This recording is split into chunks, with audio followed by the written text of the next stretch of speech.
dopo i combattimenti estenuanti sul Don per la Giulia, arrivò l'ordine di ripiegare la ritirata.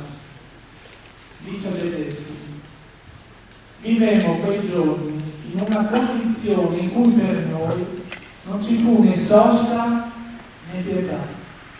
Per noi ci fu sempre il camminare terribile, pauroso, che un po' alla volta portava via le forze agli uomini.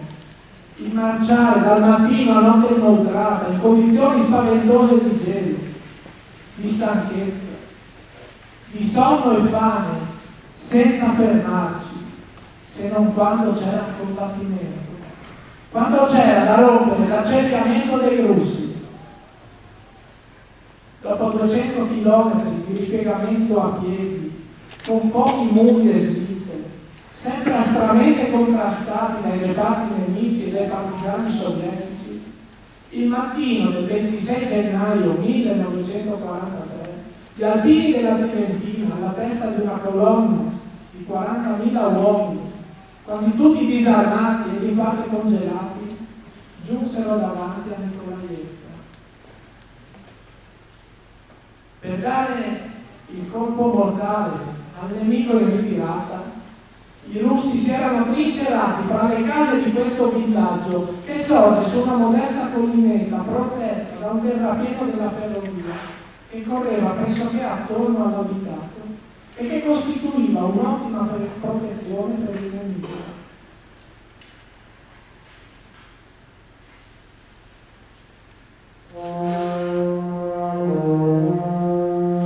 Iniziò una giornata di violentissimi scontri e dopo ore di sanguinosi combattimenti la ferrovia fu raggiunta e gli alpini conquistarono le prime isole del villaggio.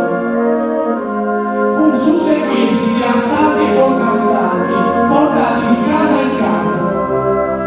La reazione russa fu violentissima.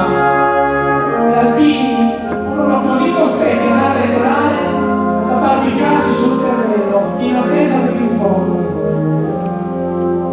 La situazione si faceva sempre più tragica perché il sole incominciava a scendere sull'orizzonte ed era evidente che una permanenza alla piaggia nelle ore notturne con temperature di 5 gradi sotto lo zero avrebbe significato per tutti l'assiedamento e la morte.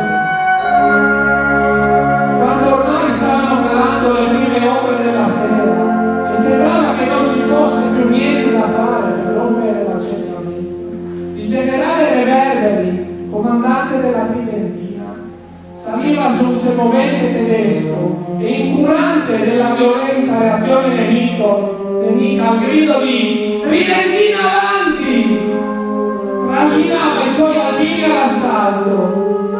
Il grido scosse la massa enorme degli sbandati che, come una valanga, assieme ai combattenti ancora avanti, si lanciarono urlando verso il sottopassaggio della scarpata della ferrovia. La superarono, travolgendo la linea di resistenza sovietica. I russi, sorpresi dalla rapidità dell'azione, dovettero ripiegare, abbandonando sul terreno i loro cannoni, le armi ed i materiali. Il prezzo pagato dagli alpini fu enorme. Dopo la battaglia rimasero sul terreno migliaia di caduti, ultimi alpini senza distinzione di grado e di origine.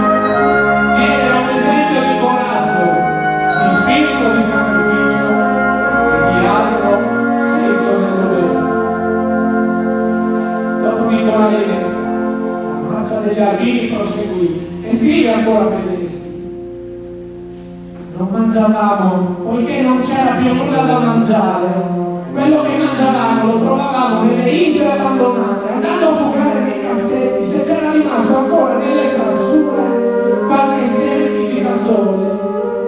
Mangiavamo i muli morti in fretta, perché il coltello dopo un po' non riusciva più ad incidere la carne del muro. Loro, che erano i nostri compagni fedeli, stremati in quel modo,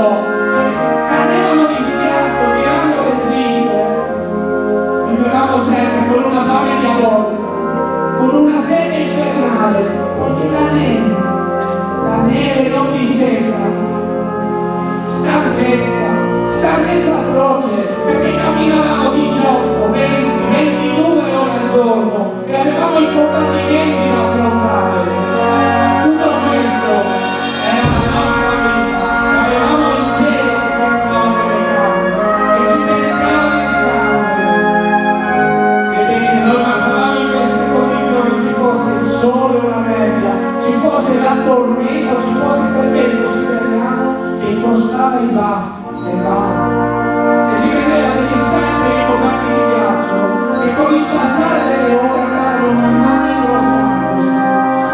Il respiro faceva scendere sul petto un vapore che veniva a posarsi e aumentare il crostone di ghiaccio che si formava sui nostri corpi, sui nostri visi. Ebbene, in tutto questo, in questa farragine di situazioni inaudite e terribili, veramente la nostra forza erano i nostri feriti, i nostri congelati, erano questi uomini più inermi di noi da portare avanti, da portare verso quello che era il nostro grande sogno, verso l'Italia.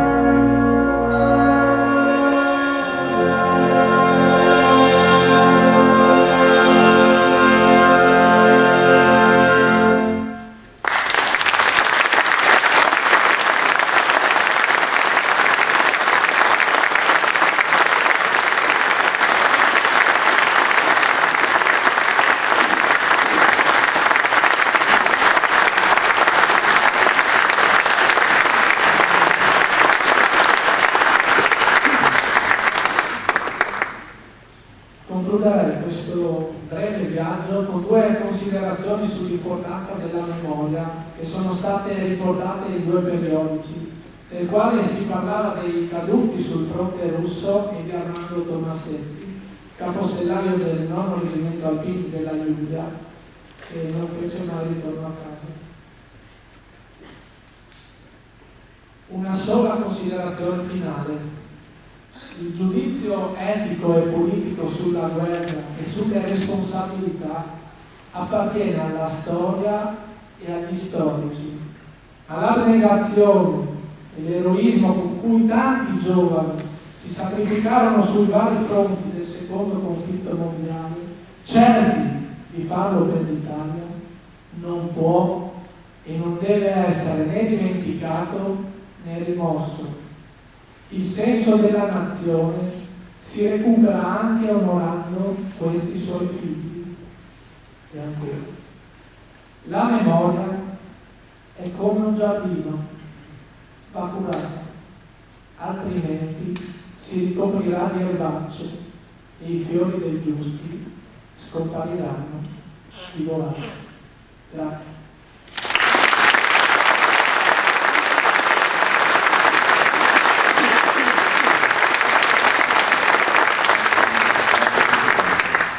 Stiamo per completare, però è anche previsto di, come titolavamo noi questa serata, non l'abbiamo detto, ma il proposito. Il nostro concerto si intitola Ritorno a Paita.